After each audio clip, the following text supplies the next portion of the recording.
Have you ever wondered what games you should keep or you should lose? Find out here at Purge Reviews. So this is Paper and Pixels, which is a little small card set for boss monsters.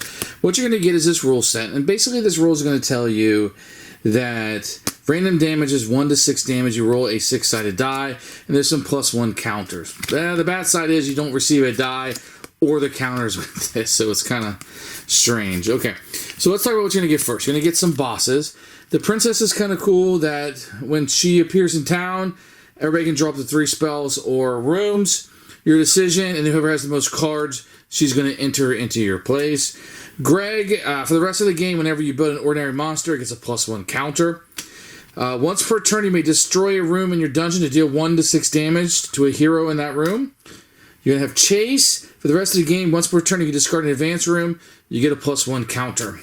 So those are the bosses. Those are pretty cool. Now, these are all going to double up. Let's go through the spell first. We have 2 spells, which are the firepower. Deal 1 to 6 damage to 1 hero in your dungeon. If you discard a spell card, you can do another 1 to 6. I like the fireball quite a bit. This is one of my favorite spells to have. I just like rolling the dice and getting damage. The clock tower, you're going to get 2 of these. When you build this room, it gets 4 +1 counters. At the end of each turn, you're going to discard one of those counters. Then you get 2 spell slime incubators.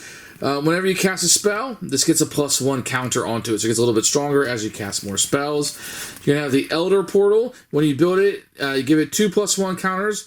Once per turn, you may remove it to make somebody discard a spell. If you get somebody getting too many spell cards, you can use that to make them get rid of it. A little bit, take that. And the last one's Hydra's Mire.